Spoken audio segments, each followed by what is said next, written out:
Okay, we're still talking about campaigning and political participation. So 5.26 modern campaigns. We're going to do like a benefits and some negatives about modern campaigns. So on the back side, we'll make a T-chart.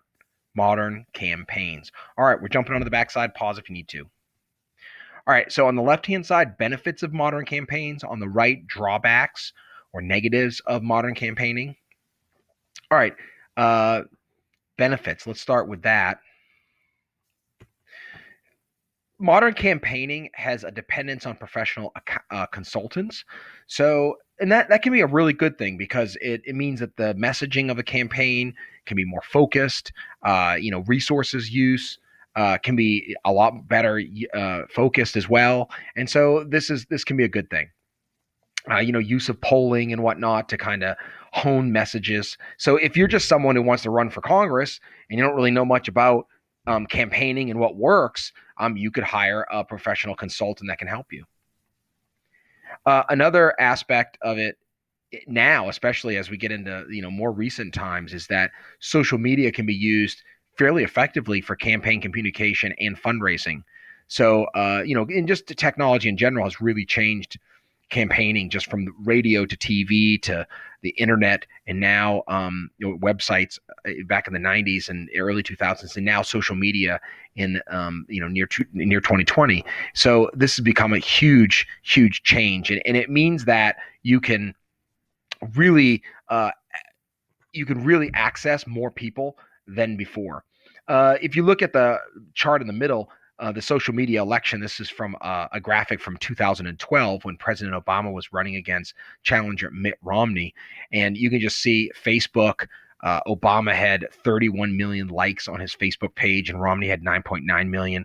And then on Twitter, Obama had 21 million followers and Romney had 1.5 million. So obviously in this case, Obama made widespread usage of social media as a means to communicate and fundraise, and that helped him cruise to a re-election victory. Now, drawbacks. Well, this is always an ongoing issue when it comes to campaigning, is that there's rising campaign costs. Rising campaign costs. If you look on little charts on the left, has Senate and House elections. And you can see from the 70s onward, the cost of elections just keeps rising and rising and rising. And that has to do with the amount of money spent on media. And it also means that senators and Congress people are going to have to spend a massive amount of time in intensive fundraising efforts. And because of the rising costs. So rising costs there means because of rising costs. You might want to put a B/C for because rising costs. So due to the rising costs, they spend a huge amount of time. And if you look over in the left chart, the candidate who spends the most money usually wins. Now, the problem with that is that mostly incumbents win, and incumbents usually have more money. So therefore, is this really a thing, or is it that incumbency wins? But it's not always true. Certainly, there are people who challenge and have less money and win, but it's true that people who spend more usually win.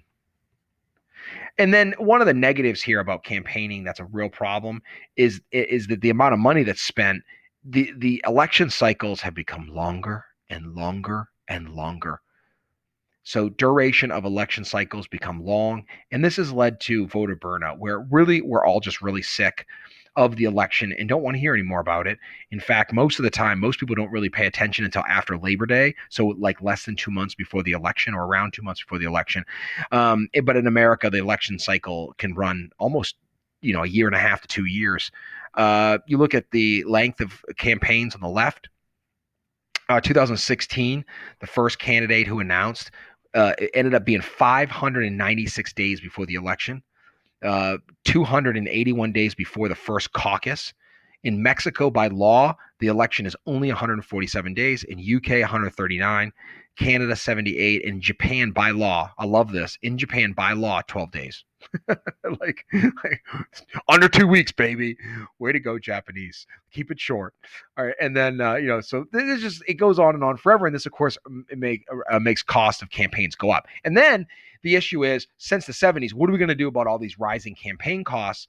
And there's also, with all this money flowing around, there's also a problem for people misusing the money, or maybe bribery or undue influence happening. So that leads to our next topic.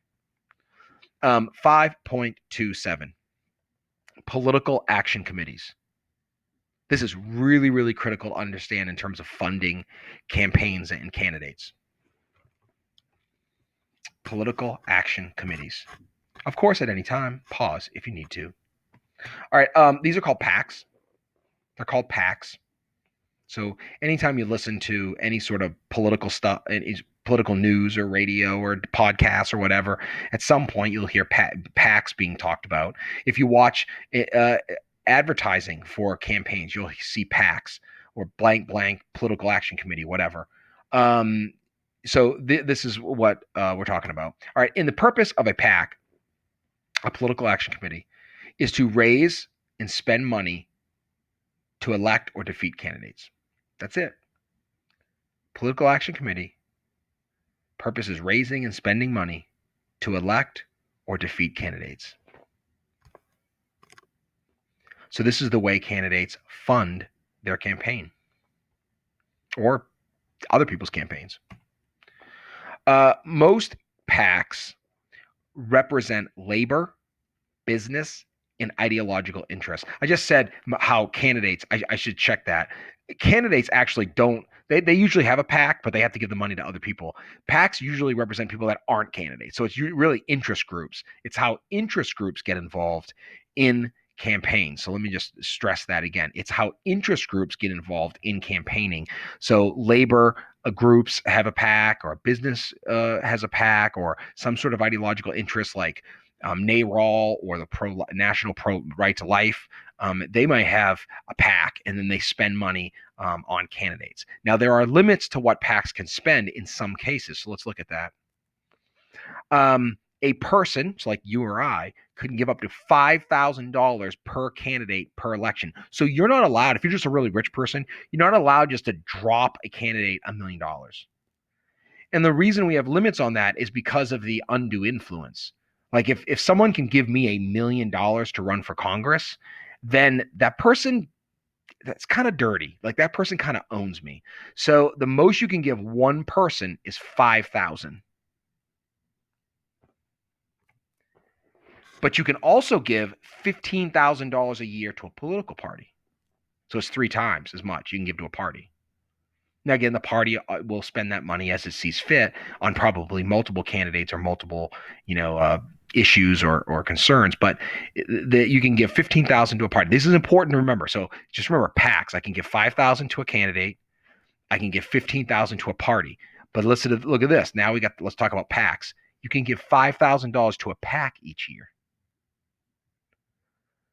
So a candidate, you can give $5,000 direct to them, $15,000 to a party, $5,000 to the candidate's PAC. By the way, candidate's PAC can spend money on other people, can then donate to another person's PAC. And then there's something in the law called a super PAC. A super PAC. This is key and this is long, so make sure you get all of this. You really got to understand this. A super PAC cannot give money directly to candidates. A super PAC cannot give money. So a super PAC can't be formed and then spend money directly on the candidate. However, they can run advertising.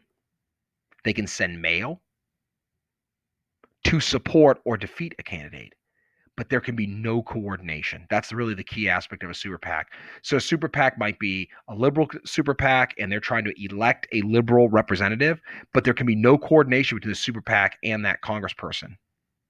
If there is, that's illegal, and that would be a campaign federal law violation, and like somebody's going to prison. But they can spend as much as they want, and that's really the key part. There's no limits on spending. Super PACs can spend as much money as they want. So you can't, so let's say rich person X can give $5,000 to his favorite candidate, but then he can open up a super PAC, drop $3 million in it, and then spend $3 million on advertising that's trashing his favorite candidate's opponent. So that's how super PACs work.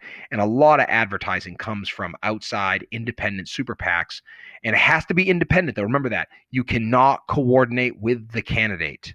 If you do, that's a violation of federal law. So those are some restrictions that are put up on campaigns, and how PACs work, and also how much you can give to a candidate or to a party. All right, awesome. Thanks, guys. That's it for that lesson.